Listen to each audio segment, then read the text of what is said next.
Estou iniciando agora a parte 2 e falar um pouco mais sobre dispositivos DIAC, TRIAC, GTO, MCT e GCT. E no final também vou falar um pouco mais sobre paralelismo, e conexão, em série de chaves.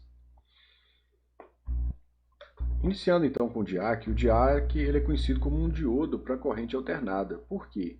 Porque ele tem a capacidade de conduzir tanto com a tensão positiva quanto com a tensão negativa. E ele não tem um terminal de porta. Então como que ele funciona? Ele funciona por uma tensão de ruptura. Então quando chega na determinada tensão de ruptura, ele entra em condução. Então geralmente o DIAC ele é usado para acionar um tiristor. Vou falar um exemplo daqui a pouco sobre isso. Mas antes eu gostaria de mostrar para vocês que é um dispositivo muito pequeno, porque quando a gente fala de tiristor, a gente imagina dispositivos de grande potência, mas nesse caso especificamente do DIAC, são dispositivos pequenos, e esse exemplo aqui do DIAC DB3, nós temos aqui para 28, 32 e 36 volts. Então se você for no baú da eletrônica, por exemplo, então custa 13 centavos um dispositivo desse, muito barato, Então não é um dispositivo para passar potência elevada, é para usar para disparar, no gate, de tiristores, como por exemplo o TRIAC. A curva característica dele, então ele pode conduzir tanto no semiciclo positivo quanto no semiciclo negativo. Então quando chega na tensão de ruptura, ele entra em condução. Então é a característica de um tiristor, Então a tensão como ele não tem disparo, ele só entra em condução por rompimento dessa tensão. Isso tanto no semiciclo positivo, tensão positiva, quanto para tensão negativa, ok? Então aqui nós temos um DB3 ou um DB4, Então o DB3 a gente tem aqui 28, 32 e 36 volts, Mas o típico, 32 volts. E o DB4 seria 40 volts, Então aqui algumas informações do datasheet desse dispositivo. Quando a gente fala do TRIAC, o TRIAC sim, então ele é um triodo de corrente alternada, seria o nome dele, semelhante ao DIAC, só que ele tem o gate, Então como ele tem um gate, eu posso acioná-lo a qualquer momento. Então tanto no semiciclo positivo, quanto no semiciclo negativo.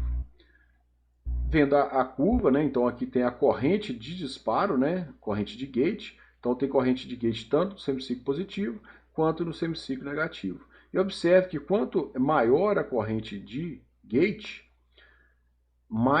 menor será a tensão que ele vai disparar. Então, se a corrente de gate for zero, ele pode disparar se chegar na tensão de ruptura direta, Mas se você usar uma corrente de gate, quanto maior ela for, mais rapidamente ele vai entrar em condução. Isso tanto no semiciclo positivo, quanto no semiciclo negativo. Okay? Então o DIAC, ele não tem terminal de porta, ele é sem controle de disparo, baixa frequência de chaveamento, principal vantagem ele é bidirecional e desvantagem ele não tem controle de disparo. Já o TRIAC ele apresenta esse terminal de porta, que permite o disparo, baixa frequência de chaveamento também, principal vantagem é bidirecionalidade e também a desvantagem que a corrente máxima é inferior a outros tiristores. Um exemplo aqui de aplicação é muito utilizado para controle de luminosidade de lâmpadas, ou controle de velocidade de ventiladores, Então aqui nós temos o DIAC acionando a base do TRIAC. Como que esse dispositivo funciona? Geralmente em salas de aula tem um dispositivo aqui que seria um reostato, que seria esse ajuste fino que a gente faz caso for fazer controle de velocidade de ventilador. Ou seja, nós temos a tensão alternada, essa tensão alternada ela pode chegar aqui no DIAC caso esse reostato não esteja no valor muito elevado. Se ele estiver no valor muito elevado, a maior parte da tensão vai ficar em cima do reostato. À medida que começa a diminuir essa resistência, começa a ficar mais tensão aqui, sobrar mais tensão para ficar em cima do DIAC. E aí ele entra em condução. Então, o segredo desse dispositivo é comprar um DIAC e um reostato que você veja na forma de onda da tensão da rede, no caso, se for 127, a tensão de pico seria 180, Então, teria que ver qual o valor do DIAC que combine com esse reostato para que ele dispare nesse período de 0 a 180 volts. Então, ele dispara o TRIAC e aí entra em condução. Então, é uma característica bem interessante. Entrando agora no GTO, né, falando mais sobre GTO, um tiristor de desligamento pela porta, né? Então aqui é um exemplo que tem no livro do Rashid, né, de 200 volts, 160 amperes. Então pode-se observar que é uma corrente bem elevada, né, para um dispositivo tão pequeno aí. Então as principais características, né, é ligado por pulso positivo, de curta duração na porta, ele é desligado por pulso negativo de curta duração na porta, requer 1% da corrente de porta do pulso de ligação durante o estado ligado, né? Então é o tanto que ele está consumindo para se manter ligado, né? E não necessita de circuito de comutação forçada.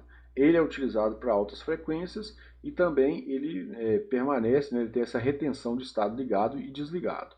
Então aqui seria as características desse dispositivo, né? Então ele pode entrar em condução ou também ser desligado através da porta.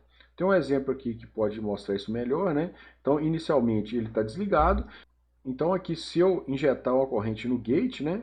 Eu coloco o dispositivo em condução. Quando ele entra em condução, eu posso tirar esse sinal de gate, né? Eu posso tirar esse sinal de gate e ele continua em condução. Pelo exemplo que a gente viu anteriormente, né, seria em torno de 1%, né, dessa corrente seria gasta para manter o dispositivo em condução. Caso eu queira desligar o GTO, eu vou ter que, né, ter uma corrente negativa, né, forçando o desligamento dessa parte superior, né, e aí o dispositivo desligaria, né? Então o GTO tem esse princípio de funcionamento, ele tem corrente positiva e negativa.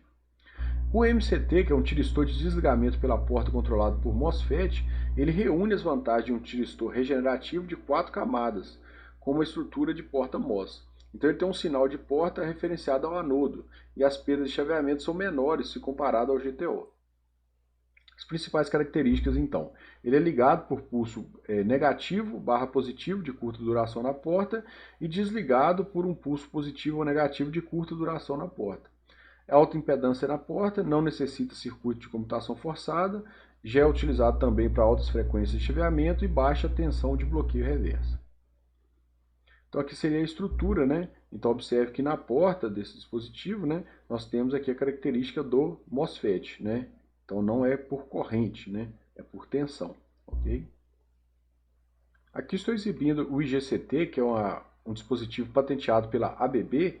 E qual que seria a grande novidade desse dispositivo? Que o circuito de disparo é integrado junto com a chave semicondutora. Então por isso que ele chama, né, Integrated Gate, né, Circuit. Então ele não é vendido separadamente só a chave semicondutora, você tem que comprar tudo, né? Então tanto aqui nesse simétrico quanto nesse aqui assimétrico. Então essa parte do gate já vem junto, né? Então isso facilita muito na construção de equipamentos, né? Que o dispositivo ele já vem com a parte de acionamento toda pronta, né? Uma comparação entre um IGCT e um GTO. Então vamos pegar aqui um IGCT de 4.500 volts e um GTO de 4.500 volts. Só que o IGCT é de 4.000 amperes, enquanto o GTO é de 600 amperes. Observe que a resistência em condução é 0,3025 para o IGCT e 3,5 mili, né? Então 0,3 mili para o IGCT e 3,5 mili para o GTO. Então mesmo o GTO tendo uma corrente muito menor, né? Suportando uma corrente muito menor, a resistência dele é muito mais alta. Então observe que o GCT ele tem essa característica, né? De uma perda muito baixa em condução. Comparando mais dados aqui, né, a gente observar, por exemplo, o tempo de desligar, né, enquanto no GTO seria 80 microsegundos, no IGCT a gente está falando de 7 microsegundos. Então o fato dele vir com essa porta integrada facilita muito, né, o desligamento desse dispositivo. Comparando os preços, né, aí é lógico que o GTO é mais barato. Então como ele é uma corrente muito mais baixa, né, então aqui se você comprar um, né, nesse site da Deckpool aqui, você pagaria $1.700, enquanto um GCT $3.500. Então, observe que a corrente também nesse dispositivo é muito maior, logo reflete muito no preço, apesar dos dois trabalharem na mesma faixa de tensão, né, até 4.500 volts. Passando para a última parte da aula, eu vou falar um pouco da operação em série de tiristores. Por quê?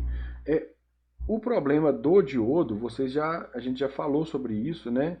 No vídeo sobre diodos, que se você coloca em série e ele tem que passar a mesma corrente, né, para bloquear, pode ser que devido a características construtivas, eles estejam cada caso aqui se tiver dois, né, cada diodo pode estar bloqueando uma tensão diferente. Isso é um problema, porque pode ser que um dispositivo fique muito perto da tensão de ruptura reversa e ele pode queimar, né, danificando o equipamento.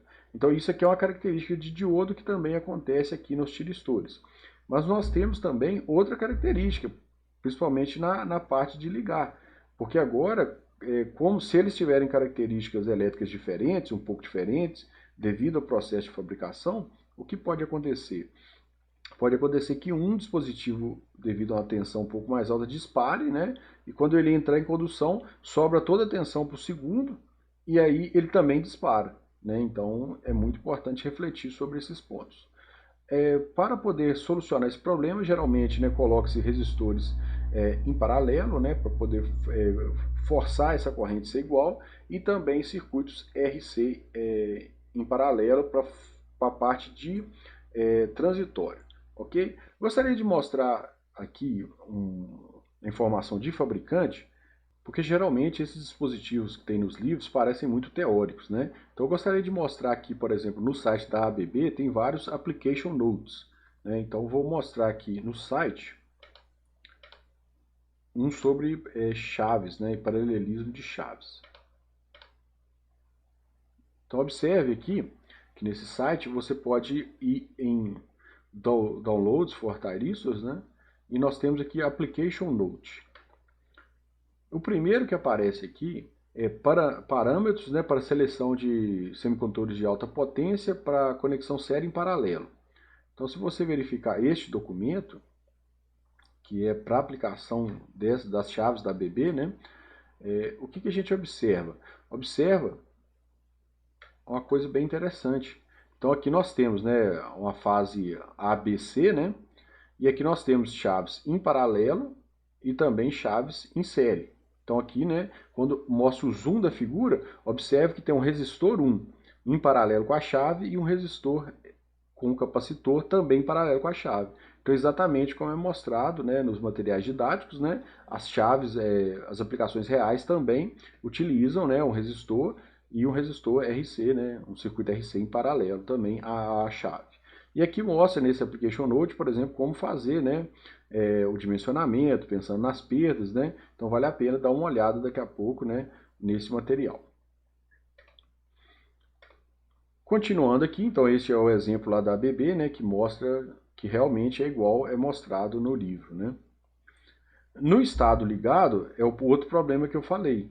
Se eles estão em série e eu desejo que eles bloqueiem a mesma tensão, pode ser que cada um vai estar com uma corrente de fuga diferente. Então, isso não é permitido, né, se está em série, né? Então, se a corrente tem que ser a mesma, pode ser que cada um vai estar bloqueando uma tensão diferente. E isso pode ser um grande problema, né, da operação desses dispositivos.